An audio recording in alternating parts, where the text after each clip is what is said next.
할렐루야. 오늘 예배 가운데 나오신 우리 모든 성도들 가운데 주님이 주시는 평안과 위로가 있기를 간절히 소망합니다. 작년에 미국의 젊은 목회자인 카일 아이들먼 목사님이란 분이 아주 도전적인 책 한 권을 썼는데요. 바로 이 책입니다. 이 책의 영어 제목은 라러펜입니다. 팬이 되지 말자는 뜻인데 우리나라 책으로 번역될 때는 팬인가 제자인가라는 제목으로 번역이 되었습니다. 이 책은요, 예수님의 참된 제자와 단순한 팬의 차이점을 아주 실감나게 표현하고 있습니다. 먼저 팬들은 여러분들 아시는 것처럼 우리나라에도 붉은 악마 같은 응원단이 있는데요.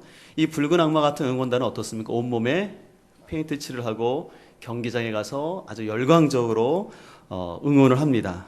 하지만 이들은 선수들과 함께 땀을 흘리거나 또 그들을 깊이 알지는 못합니다. 또 우리가 팬하면 생각나는 것은 우리가 연예인을 좋아하는 것을 팬이라 할 수 있죠. 그래서 연예인을 좋아하는 사람들은 연예에 대한 정보들도 많이 알고 또 연예인의 사진들을 자신의 방에다 아니면 자기가 잘 보는 곳에 붙여놓기도 합니다. 그러나 우리 연예인을 좋아하는 이런 팬들은요, 영원하지 아니하고 또 다른 대상이 나타나면 그 대상이 바뀌는 것을 볼 수가 있습니다. 이에 반해서 제자는 어떤 사람이냐면 단순히 관중석에서 열광하는 사람이 아니라 예수님과 함께 경기장에서 띠을 띠면서 헌신하는 사람입니다. 또 진정한 제자는 자신의 필요에 따라서 기분에 따라서 주인을 바꾸는 것이 아니라 오직 예수님 한 분만을 사랑하며 끝까지 따라가는 사람이 바로 제자라고 할 수 있습니다. 한마디로 말해서 팬은 어떤 사람이냐면 잠시 와서 환호하다가 경기가 끝나면 싹 빠져나가는 사람과 같다면 제자는 와서 주님을 배우며 배울 뿐만 아니라 주님께 끝까지 따라가는 사람이 제자라고 말할 수 있습니다. 그렇다면 여러분들은 여러분의 스스로의 신앙을 점검해 볼 때 여러분은 예수님을 팬처럼 따르고 있습니까? 아니면 제자처럼 따르고 섬기고 있습니까? 오늘 우리가 함께 읽은 본문의 말씀에 보면은 제자의 모습이 어떠한 모습인지를 분명히 잘 말씀해 주고 있습니다. 오늘 본문은 바로 로마 황제로부터 핍박을 당하고 있는 소아시아의 7 교회들에게 사도 요한이 보낸 편지입니다. 사도 요한은 아시아의 7 교회의 영적인 상황을 진단하고는 각 교회에 필요한 말씀을 요즘 쓰는 말처럼 돌직구를 던지면서 구체적으로 그들이 어떻게 하나님께 순종해야 될지를 권면하고 있습니다. 그래서 오늘 본문에서 강조하는 제자됨의 강력한 특징이 있는데 그것은 바로 충성입니다. 오늘 본문 10절 말씀을 한번 같이 읽도록 하겠습니다. 시작. 너는 장차 받을 고난을 두려워하지 말라. 볼지어다 마귀가 장차 너희 가운데서 몇 사람을 옥에 던져 시험을 받게 하리니 너희가 10일 동안 환난을 받으리라. 내가 죽도록 충성하라. 그리하면 내가 생명의 관을 내게 주리라. 아멘. 오늘 사도 요한은 이 10절 마지막 부분에서 말합니다. 내가 죽도록 충성하라. 그러면 생명의 관을 주실 거라고 말씀하시는데요. 이 충성이라는 헬라어가 피스토스라는 단어를 사용했습니다. 이 피스토스라는 뜻은 뭐냐면 믿을 만하다, 신뢰할 만하다, 신실하다라는 뜻으로서 주님에 대해서 신실하고 믿음이 변치 않으며 신뢰할 수 있을 때 바로 이 충성이라는 단어를 씁니다. 그래서 이 충성이라는 피스토스라는 말은 다른 말로 말하면 믿음이라는 말과 같은 의미가 되겠습니다. 그렇기 때문에 사도 요한은 앞으로 고난 가운데 있을 이 서머나 교회를 향하여서 너희가 죽도록 충성하는 것, 바로 그것이 참된 제자의 삶이라고 교훈하고 있는 것입니다. 그렇기 때문에 충성스러운 제자는 어떤 고난이 와도 변함이 없이 주님을 따르면서 때로는 경제적인 궁핍함이 온다 할지라도 신실하게 주님을 따라가는 믿을 수 있는 사람이 바로 제자라고 얘기합니다. 그렇기 때문에 여러분들이 잘 아는 잠언 25장 13절에는 이렇게 기록되어 있습니다. 충성된 사자는 그를 보낸 이에게 마치 추수하는 날에 얼음 냉수와 같아서 바로 주인의 마음을 어떻게 한다고 그랬습니까? 시원케 하는 사람이 바로 충성된 사람이라고 말합니다. 반대로 충성스럽지 못한 사람은 주인의 마음을 어떻게 할까요? 답답하게 하고 속상하게 하고 힘들게 할 것입니다. 예수님은 또 누가복음 16장 10절에서 이렇게 말합니다. 지극히 작은 것에 충성된 사람은 나중에 큰 것에서도 충성하고, 지극히 작은 것에 불의한 사람은 역시 큰 것에서도 불의할 수밖에 없다고 말씀하시면서 주님은 작은 것에 충성하는 그런 사람이 또 제자의 모습이라고 권면하고 있습니다. 그렇기 때문에 사도 바울은 또 디모데후서 2장 2절에서 그는 이렇게 권면하고 있습니다. 사랑하는 디모데에게 이렇게 말합니다. 내가 많은 증인 앞에서 내게 들은 바를 어떤 사람에게요? 충성된 사람들에게 부탁하라. 그러면 그들이 또 다른 사람들을 어떻게 할 수 있다? 가르칠 수 있다는 거예요. 그래서 사도 바울은 그의 영적인 아들인 디모데에게 네가 계속해서 제자를 삼아야 되는데, 똑똑한 사람, 돈 많은 사람, 명예 있는 사람을 제자로 삼는 것이 아니라 충성된 사람을 택하라는 것입니다. 그래서 그의 충성된 사람에게 하나님의 말씀을 가르치면 그 사람이 또 그 말씀을 가르침으로 말미암아 계속해서 이 땅에 그리스도의 제자들이 늘어날 것이라고 권면하고 있습니다. 여러분들, 충성이라는 단어를 한자로 보면 더 의미가 가까이 오는데, 여러분들 충성이라는 단어 한자로 기억을 하십니까? 이 충성은요, 충성충, 정성, 정자를 쓰는데, 이 충성은 여러분들 가운데 중자에다가 마음 심자가 있죠. 그 다음에 말씀 언변에 유를성자가 되어 있습니다. 그렇기 때문에 이 충성이라는 뜻을 한자로 풀어보면 마음의 중심이 떠나지 않고 자기가 한 말은 일단 정성을 다해서 이루는 사람이 충성스러운 사람이라는 것입니다. 다시 말해서 이 충성스러운 사람은 주인을 향하여서 일편단심의 마음이 변치 않는 언행을 하는 사람입니다. 그런 의미에서요, 한 나라에도 충성스러운 신하가 있으면 그 나라는 부강하고 백성의 삶들은 평안할 것입니다. 그러나 충성스러운 신하가 아니라 간신배가 가득하면 그 나라는 위험 가운데 있고 백성들의 삶은 고달플 것입니다. 가정도 마찬가지인 것 같습니다. 남편이 가정에 충성하고 또 가정에 충실한 아내가 있다면 그 가정은 행복할 것입니다. 근데 만약에 가정에 충성하지 않는 배우자, 또 배우자에게 충성되지 않는 그런 사람들이 산다면 아마 그 가정은 늘마다 의심할 거예요. 저 배우자가 혹시 다른 데 눈길 돌리지 않나? 저 배우자가 나 대신 다른 데 주머니 차고 있지는 않나? 그런 의심을 할 것이고, 당연히 그런 가정 가운데 살아가는 자녀들 역시 그들의 인생은 행복하지 않을 것입니다.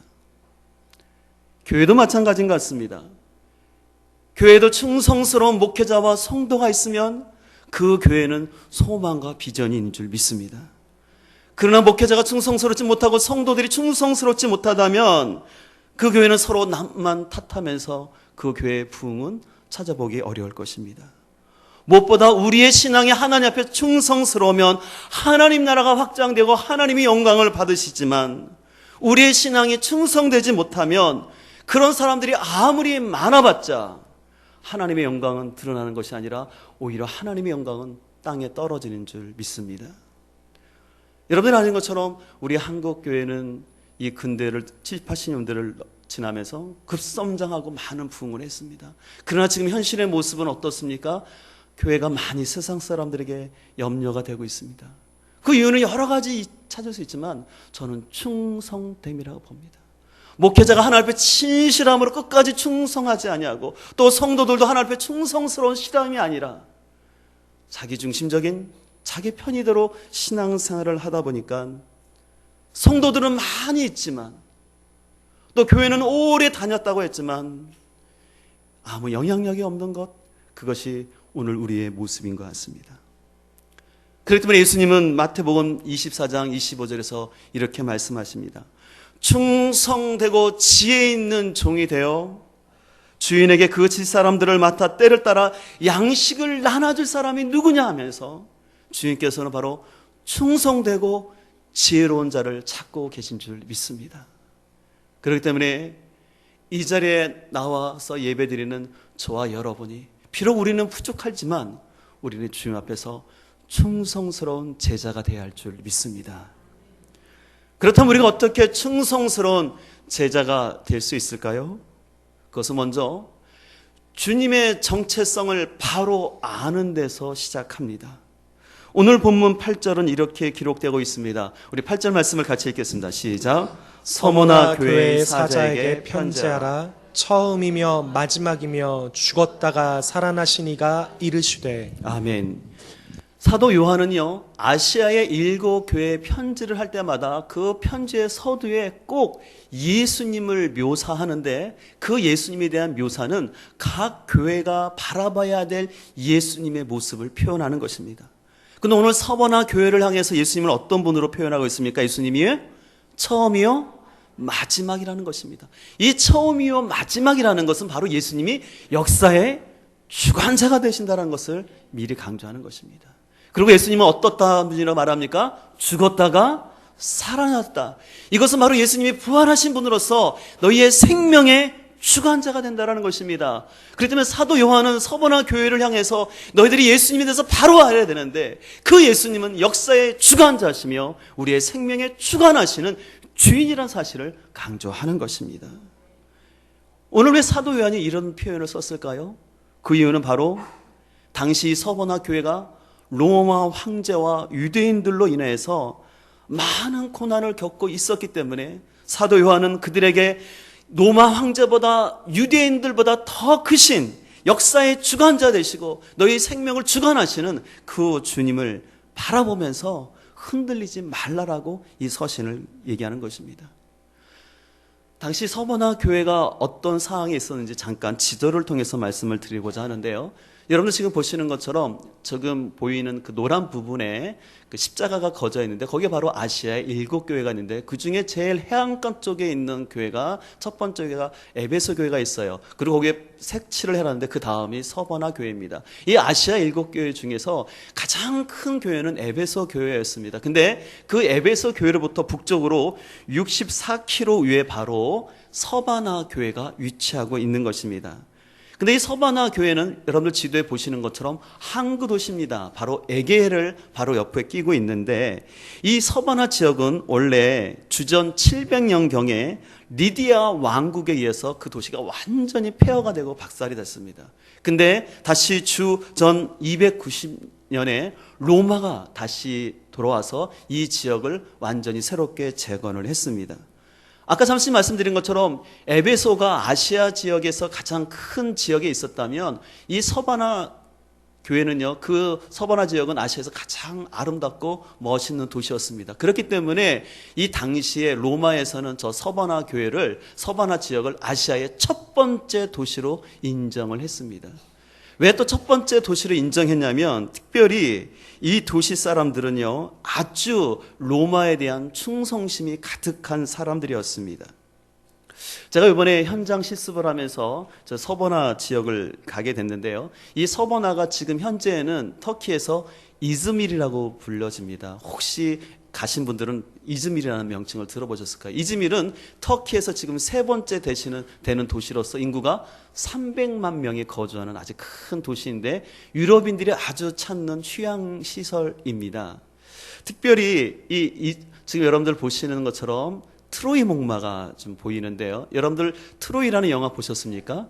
거기에 나왔던 실제 그 작품인데, 그 모형이 그 이즈밀 바로 그 서바나 항구 광장에 저렇게 비치되어 있습니다.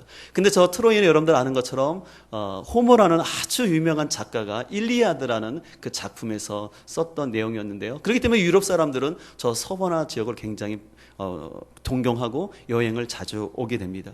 제가 이 서버나를 어떻게 표현하면 여러분들이 잘 이해할까 생각하는데, 쉽게 말해서 서버나 도시는요, 우리나라의 딱 부산을 생각하면 돼요. 여러분들 부산하면 뭐가 생각나십니까? 바닷가 생각나시죠? 해안가가 있죠? 그 다음에 여러분들 바닷가 말고 또 부산하면 뭐가 생각나면 산이 많아요. 조그만 산이 많은데 그 산에 뭐가 많아요? 집이 굉장히 많습니다. 아마 우리 정훈 선수 잘 아실 거예요. 근데 바로 이 이즈밀, 이 서바나가 이런 것 같아요. 바로 이 서바나는 앞에는 바닷가이고 그 중턱에는요, 수많은 집들이 가득해서 인구가 지금 300만. 그래서 당시 1세기 당시에도 아까 말한 것처럼 아시아의 첫 번째 도시라 불리면서 굉장히 부강한 곳이었는데, 바로 무엇보다 로마에 대한 충성심이 강했습니다. 왜 강했냐면 아까도 말한 것처럼 그 도시가 리디아 왕국에서 멸망되었지만 기원전 290년에 로마가 다시 그 도시를 멋있게 세워졌거든요. 그러다 보니까 이 섬 하나에 거주하는 사람들은요, 티베리우스 황제의 신상을 만들어 놓고 그 신전에서 예배를 했습니다. 근데 그리스도인들은 어떻습니까? 예수 그리스도만이 하나님의 아들이시고 주인이기 때문에 그 티베리우스 황제에게 숭상하지 않고 로마 황제를 섬기지 않았습니다. 그로 인해서 바로 이 그리스도인들은 로마 정권으로부터 늘 감시를 당하고 압박을 당할 수밖에 없었습니다. 그렇기 때문에 오늘 본문에서 예수님을 처음이요 나중이시며 죽었다가 다시 살아나셨다고 했을 때 이 서바나에 있는 사람들은 이 표현이 뭔지 알았어요. 왜? 그 도시가 어땠어요? 죽었다가 살아난 도시였기 때문에. 그리고 그 도시의 사람들이 로마에게 지금 충성하고 있었기 때문에 오늘 사도 요한은 로마 황제에게 충성하지 말고 바로 예수님께 대한 충성을 끝까지 유지하라고 권면하는 것입니다. 또 한 가지 이 요한계시록에 쓰질 당시에 이 서바나에는요, 많은 유대인들이 거주하고 있었습니다. 근데 문제는 이 유대인들이 그리스도인들을 핍박하기 시작하는데, 왜냐하면 AD 90년에 암니아 회의라는 중요한 회의가 있는데 이 회의를 기점으로 해서 유대인들이 그리스도인들을 이단이라고 정죄하면서 유대교와 그리스도교가 완전히 갈라지게 되었습니다. 그러면서 이 유대인들이 자꾸 이 그리스도인들을 로마 정국에다가 고발을 합니다. 어떻게 고발하냐면 저 그리스도인들은 황제를 섬기지 아니하고 예수 그리스도를 왕으로 섬기고 있는 사람들이며 저 사람들은 사상이 굉장히 불순한 사람으로서 저 사람들을 가만히 놔뒀다가는 로마 정권의 위험한 사람들이니까 저 사람들을 잡아가십시오라고 밀고를 하고 고자질을 했던 것입니다. 그렇기 때문에 오늘 여러분들 본문에 보게 되면 9절에 보면 이런 말씀이 있습니다. 실상은 유대인이 아니요 사단의 회당이라고 되어 있습니다. 그렇게 되어 있죠? 사단의 회당, 이 회당이라는 뜻은 어떤 의미냐면 언어가 밀고자라는 뜻이 있습니다. 밀고자. 바로 유대인들이 바로 그리스도인들을 밀고해서 로마 정부에 밀고해서 계속해서 핍박하고 있었기 때문에 이런 표현을 한 것이었습니다. 이렇기 때문에 당시 그리스도인들은요, 로마 정부로부터 핍박을 받을 뿐만 아니라 유대인들로부터 고난을 겪어야 했으며, 그러다 보니까 그리스도인들에게 일자리를 주지 않았습니다. 직장에서 왕따 당하는 건 기본이고요. 그러다 보니까 당연히 이 서바나에 있는 성도들은 가난한 가운데 경제적인 어려움을 겪을 수밖에 없었습니다. 바로 이런 역사적인 상황 가운데 있는 이 서바나 교인들 가운데는 그러다 보니까 신앙의 위기와 갈등이 찾아올 수밖에 없었습니다. 권력으로부터는 감시를 받지요. 경제적으로는 굉장히 핍박 가운데, 궁핍한 가운데 있다 보니까 자꾸 신앙이 흔들릴 수밖에 없는 상황이 발생했습니다. 그렇기 때문에 이런 상황을 잘 아시는 주님께서는 사도 요한을 향하여서 지금 너희가 비록 고난 가운데 있지만 또 앞으로도 너희 중에 몇몇 사람들은 옥에 갇힐 것이고 계속해서 경제적인 어려움이 올 것이지만 두려워하지 말라는 거예요. 왜요? 주님이 어떤 분이시기 때문에 처음이요 마지막이시면서 우리의 생명을 주관하신 분이기 때문에 여러분들 변절하지 마시고 주님을 끝까지 섬기십시오라고 오늘 사도 바울은 권면하는 것입니다. 오늘 다시 한번 10절 말씀을 한번 같이 읽을까요? 10절입니다. 시작. 너는 장차 받을 고난을 두려워하지 말라. 볼지어다 마귀가 장차 너희 가운데서 몇 사람을 옥에 던져 시험을 받게 하리니 너희가 10일 동안 환난을 받으리라. 내가 죽도록 충성하라. 그리하면 내가 생명의 관을 내게 주리라. 아멘. 여기 보면 사도 요한은 그 성도들을 권면하면서 며칠 동안이라고 이 고난이 있을 거라 말했습니까? 10일. 왜 10일이라고 표현했을까요? 이 10일이라는 의미는 이런 것입니다. 바로 예수님이 역사의 처음이요 마지막으로서 역사를 주관하시는 그 하나님 앞에서 10일은 짧다라는 것입니다.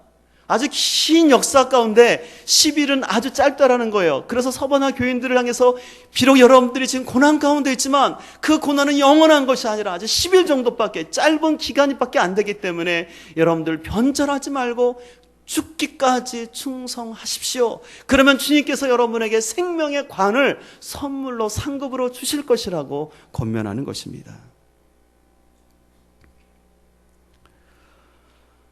서두에 잠깐 언급했듯이 제자와 펜의 차이점은 무엇인가 생각해 보면 펜은 마음이 바뀌는 거예요. 제자는 어떤 사람입니까? 변절하지 아니하고 끝까지 중심을 지키는 것입니다. 펜은요, 귀찮고 힘들면 등 돌리고 떠납니다. 그러나 충성스러운 제자는 비록 어려움이 온다 할지라도 자신의 맡은 바 사명을 잘 감당하는 것이 충성된 제자인 줄 믿습니다. 여러분들, 과연 충성의 반대는 뭘까요? 어렵지 않죠? 그건 바로 배신입니다. 배신. 충신의 반대는 간신배이고요, 제자의 반대는 자기의 유익만을 구하는 가룟 유다와 같은 존재입니다. 여러분들, 가룟 유다가 왜 예수님을 배반했습니까? 뭐 때문에 배반했죠? 예, 그래요. 돈 때문에. 그 얼마 안 되는 돈 때문에 3년 동안이나 따랐던 스승을 배신했습니다. 근데 이것은 가룟 유다의 모습뿐만 아니라 오늘날 성도들의 모습 가운데도 어떤 부분에서 신앙이 흔들리고 주님을 배신하게 되냐면 물질 때문에 사람들이 많이 흔들리는 것을 볼 수가 있습니다.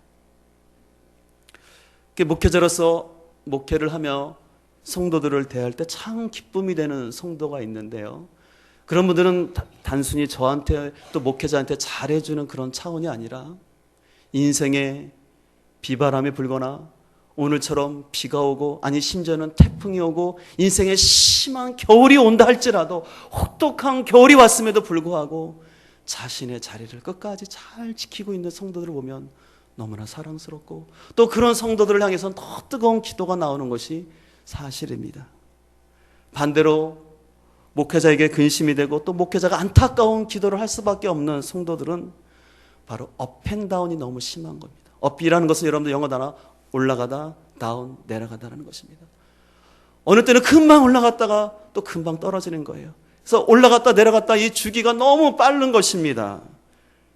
그래서 자신의 감정에 따라서, 상황에 따라서 사명의 자리는 지키지는 않으면서 말이 많은 성도들을 볼 때 참 안타까움이 있죠.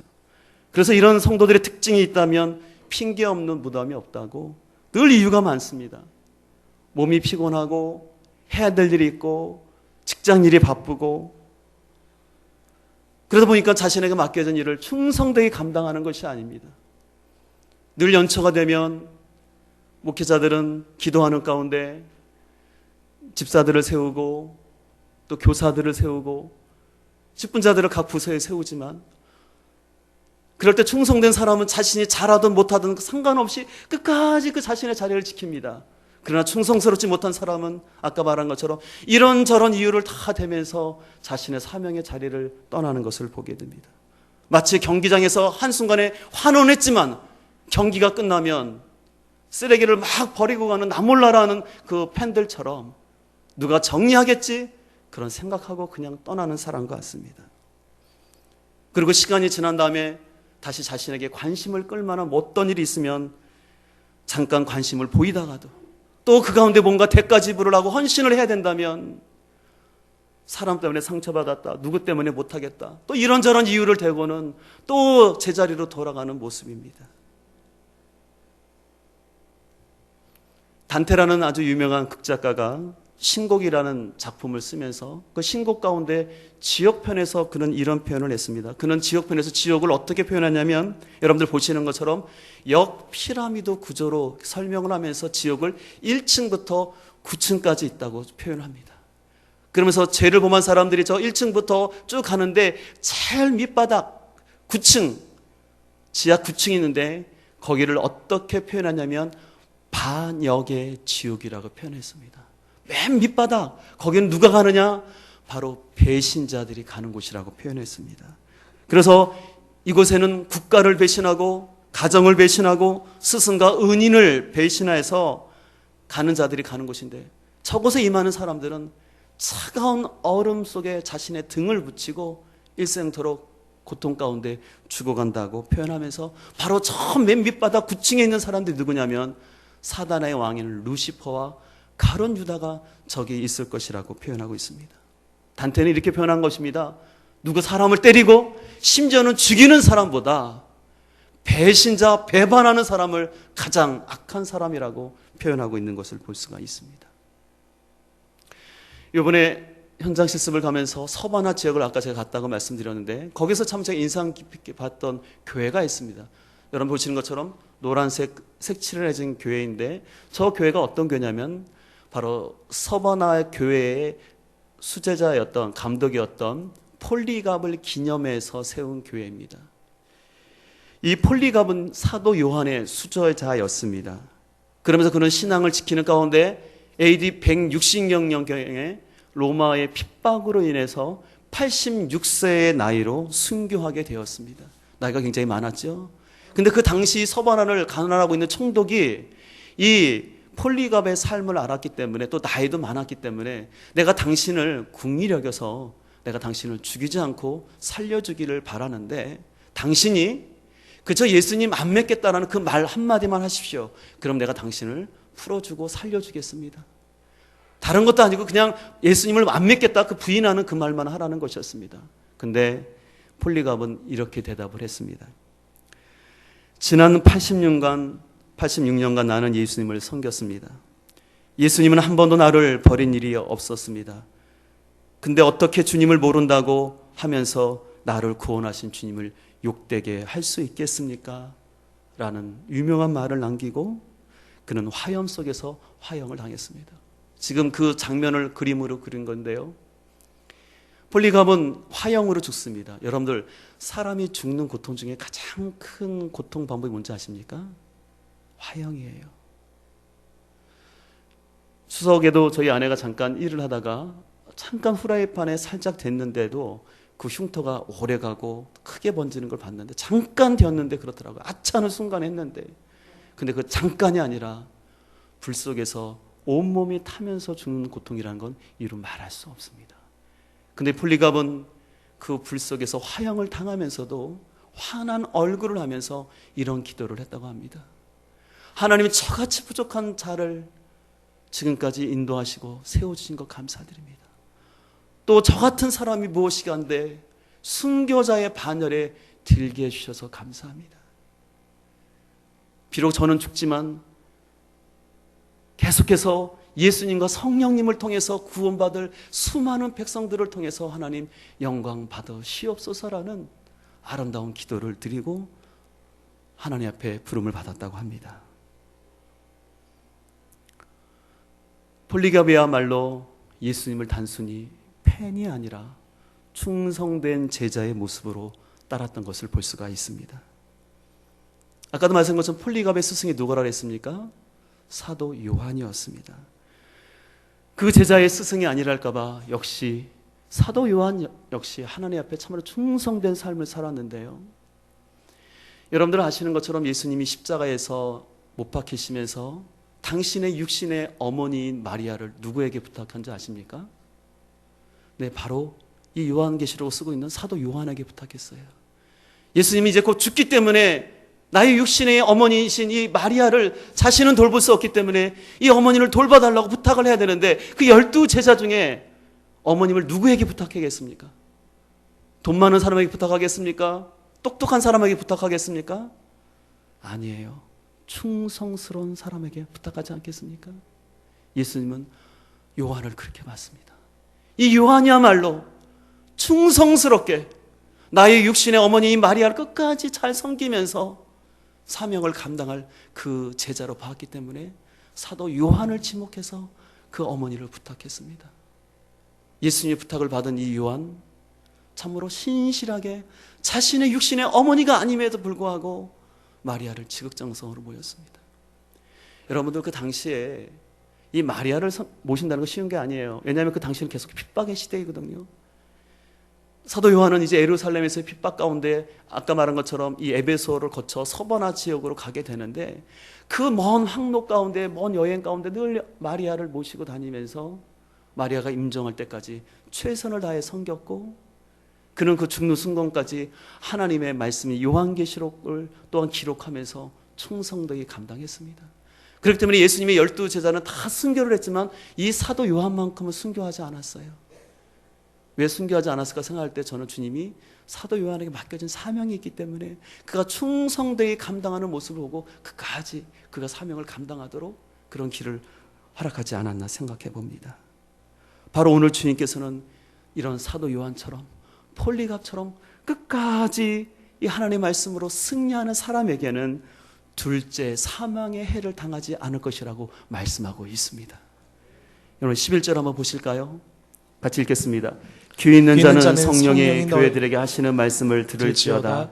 이기는 자는 둘째 사망의 해를 받지 아니하리라. 예, 사람은 누구나 한 번 죽습니다. 그것이 육체의 사망, 첫 번째 사망입니다. 그리고 또 한 번의 둘째 사망인데 그것은 예수님께 심판받는 것입니다. 그 사람의 신앙과 행적에 따라 심판을 받아서 어떤 사람은 영원한 하나님이 계신 천국에 하지만 바로 지옥에 떨어지는 것이죠. 주님은 사도 요한을 통해서 말씀하십니다. 비록 너희가 고난 가운데 있지만 이기라는 것입니다. 충성되이 이기라는 것입니다. 그러면 생명의 면류관을 주시고 천국의 기쁨을 주신다고 말씀하고 있습니다. 그렇습니다. 제자의 삶은 충성하는 삶입니다. 제가 누누이 강조하지만 우리 침례교단은 너무나 아름다운 귀한 역사를 갖고 있는 교단입니다. 일제치하 때 한국의 많은 교단과 목회자들이 신사참배에 참여하면서 하나님도 주일날 섬기면서 주중에는 또 천황폐하를 섬기는 그런 신사참배 했지만 우리 침례교단 목회자들은 그럴 수 없노라고 순교를 하면서 하나님께 대한 믿음을 지켰고 그로 인해서 우리 침례교단은 유일하게 교단이 폐쇄당하는 아픔을 일제에 대해서 일제 때 겪었습니다. 그러나 우리 침례교단 선배들, 선조들은 올곧게 주님께 대한 충성을 배반하지 않냐고 그 신앙을 간직했던 것이 바로 우리 침례교단인 줄 믿습니다. 저와 여러분의 삶 가운데도 이러한 신앙의 정신을 본받기를 간절히 소망합니다. 오늘 주님께서는 이 서바나 교회를 향해서 고난 가운데 있는 그 성도들을 향해서 이렇게 말씀하시는데 오늘 여러분들 9절 말씀을 보실까요? 여러분들 9절에 보면 반복되는 두 단어가 있습니다. 한번 잘 보십시오. 9절에 한번 여러분들이 한번 찾아보시죠. 어떤 단어가 반복되고 있습니까? 유대인이라는 건 빼고요. 제가 힌트를 드립니다. 유대인은 빼고 실상도 같습니다. 같은 좋은 건데 더 중요한 말이 있어요. 주님이 그들을 향해서 하시는 말씀이 있어요.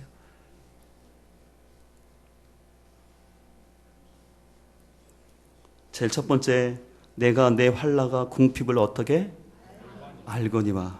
그 다음에 밑에 볼 보실까요? 자칭 유대인이라는 자들의 비방도 알거니와. 주님은 아신다라는 거예요. 지금 그들이 주님 때문에 고난당하는 것을 아신다는 것입니다. 그들이 주님 때문에 경제적으로 궁핍한 걸 아신다는 거예요. 그리고 그들이 유대인들로 인해서 비난받고 있다는 사실도 아신다는 것입니다. 주님 우리를 모시는 분이 아니라 내가 알기 때문에 너희를 사랑하는 마음으로 권면하니 이기라는 것입니다. 너희가 죽기까지 충성하면 너희가 승리하기 때문에 충성하라고 말하는 것입니다.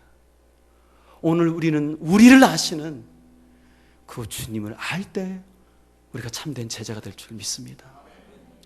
저는 가만히 저희 신앙생활과 또 성도들의 신앙을 보면서 왜 사람들이 변절할까? 왜 신앙이 약해질까 생각해 보면 결국은 주님을 너무 모른다라는 거예요. 주님을 너무나 모르고 성경을 너무나 모른다라는 겁니다. 교회는 그렇게 많이 다녔는데 성경은 상관없이 내가 믿고 싶은 대로 하나님 믿으면서 전통과 관습과 관정에 따라 내 경험에 따라 믿으면서 그렇게 신앙생활하니까 안 된다라는 것이에요. 우리가 참된 제자가 되는 비결은 먼저 주님을 알아야 될 줄 믿습니다. 그래서 제자의 첫 번째 조건은 뭐냐면 주님을 따르면서 아는 것입니다. 우리가 주님은 알면 알수록, 그래서 오늘 서버나 교회 말씀하신 것처럼 처음과 나중이시는 역사의 주관자 되시는 주님을 알고 생명의 주관자 되시는 그 하나님을 알 때 어떤 고난과 핍박이 온다 할지라도 우리는 변절되지 않냐고 주님의 신실한 제자가 될 줄 믿습니다. 여러분들이 충성스러운 제자의 삶 살기를 원하십니까? 그렇다면 주님을 알아가십시오. 주님을 알아간다는 것은 우리에게 희망과 기쁨이 있는 줄 믿습니다. 바라옵기는 저와 여러분의 삶 가운데 이 진정 주님을 알아가는 그 제자의 삶이 있어지길 간절히 소망합니다. 그렇기 때문에 여러분들 목장 예배를 통해서 주님을 알아가시고, 우리가 드리는 이 예배를 통해서 더욱더 주님을 알아가시고, 또 여러분들에게 주어진 그룹별 제자 훈련 시간들을 통해서 주님을 알아가시길 바랍니다. 주님은 알면 알수록 그것이 여러분의 손해가 아니라 믿음을 지키게 하고 하나님 앞에 상급받게 하고 승리하는 비결인 줄 믿습니다. 오늘 말씀을 마치면서 여러분 마음속에 기억해야 될 단어는 충성입니다. 그리스도인은 국가에 충성해야 될 줄 믿습니다.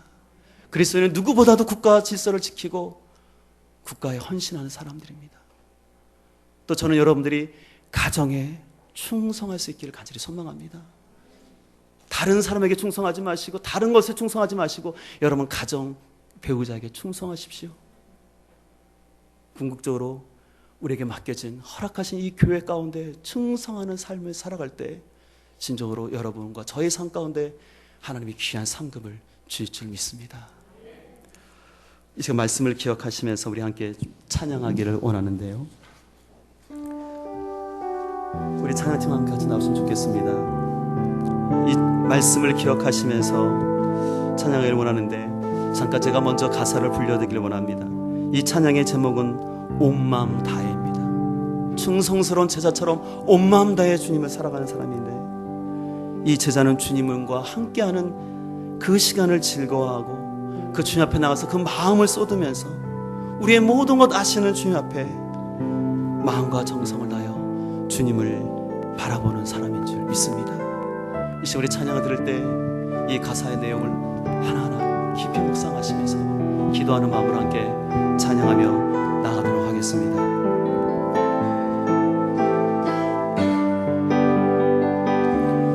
주님과 함께하는 이 고요한 시간,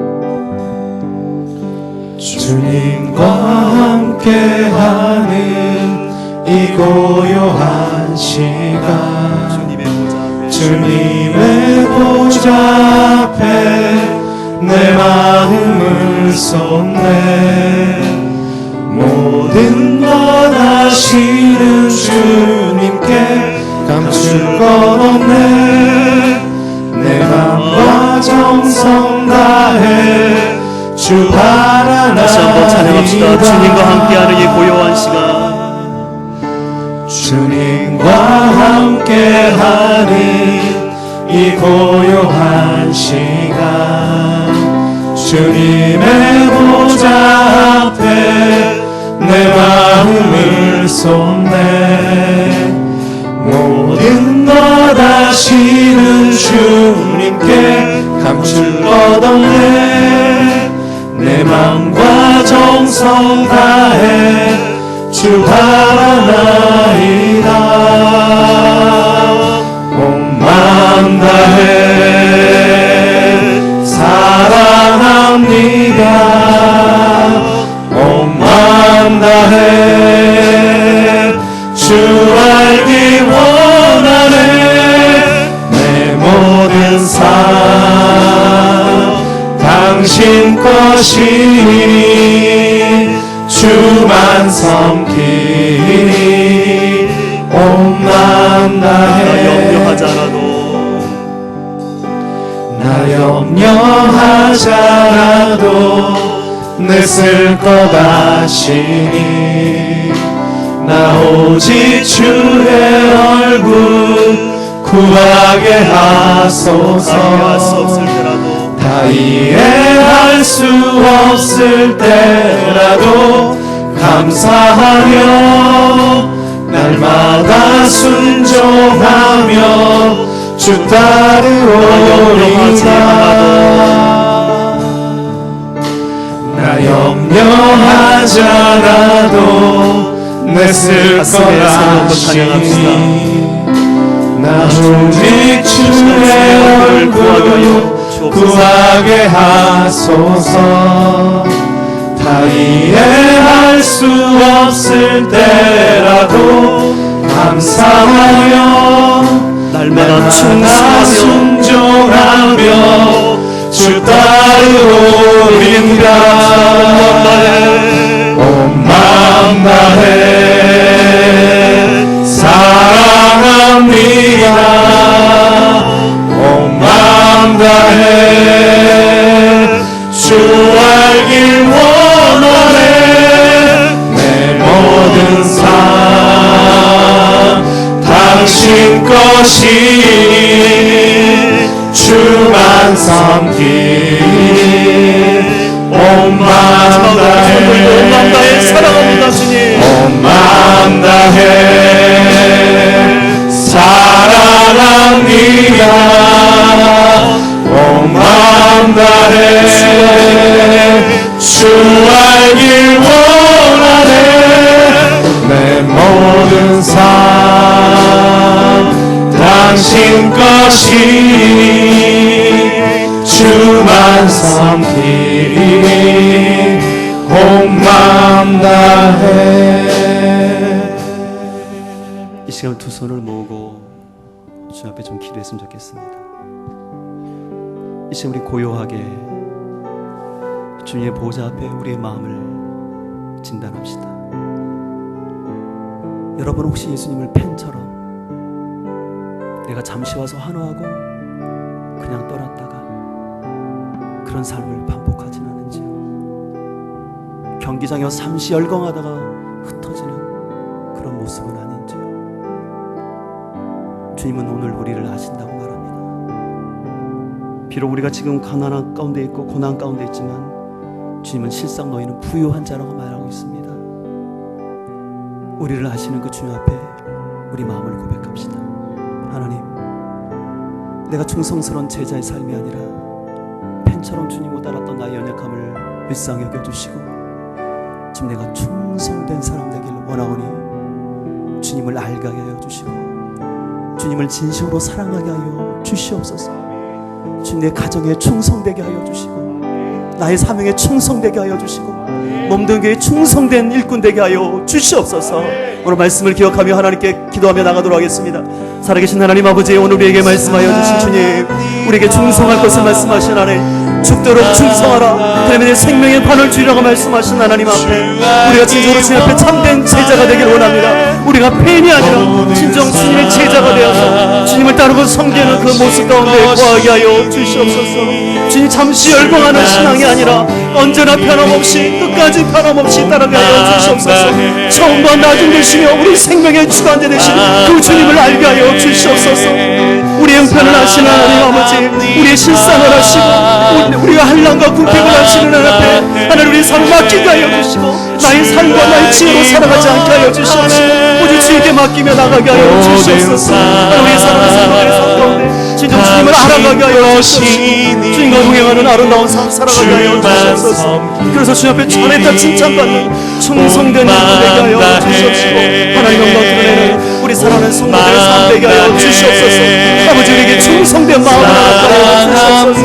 하나님 허락하신 국가에 충성하게 하여 주시고 우리 가정에 충성되게 하여 주시고 참으로 배우자에게 충성되게 하여 주시옵소서. 하나님, 우리가 주님 앞에 참으로 충성된 일꾼 되기를 원하오니 우리 삶 가운데 충성스러운 모습이 있어지게 하여 주시옵소서.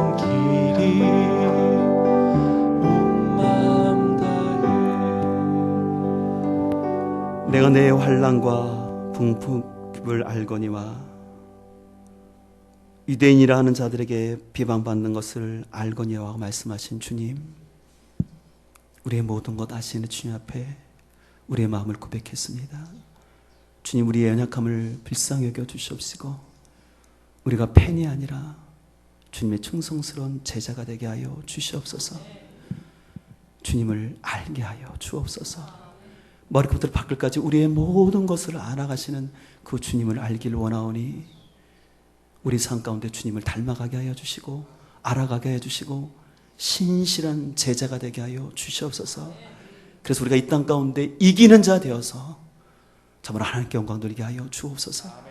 특별히 이 자리에 나온 우리 상담들 가운데 가정의 어려움 가운데 있는 성도들을 위로하여 주시고 주님을 끝까지 바라보면서 가정에서 승리케 하여 주시고 이기게 하여 주옵소서. 낭망하지 않게 하시고 포기하지 않게 하여 주시고 끝까지 그 가정의 주인 되신 주님을 붙잡고 승리하며 나가게 하여 주시고 또한 경제적인 또 사업의 어려운 가운데 있는 성도들 힘주시고 지혜 주셔서 우리의 모든 것 아시는 주님, 우리의 궁핍을 아시는 주님께 맡기고 나의 방법이 아니라 주님의 지혜로 순종하며 나가게 하여 주시옵소서. 그래서 잘했다 칭찬받는 일꾼 되게 하여 주시고 작은 일에 충성한 자는 큰 일도 맡긴다고 말씀하셨사오매 지금 주어진 이 자리에서 충성하는 저희들의 삶 되게 하여 주시옵소서. 이제는 우리 주 예수 그리스도의 크신 은혜와 하나님 아버지의 극진하신 사랑과 성령님의 내주 역사하심이 충성된 제자가 됨으로 인하여 이 땅에서 승리하고 이기길 소망하는 사랑하는 성도들에게 지금부터 영원토록 함께 하시기를 간절히 축원하옵나이다. 아멘.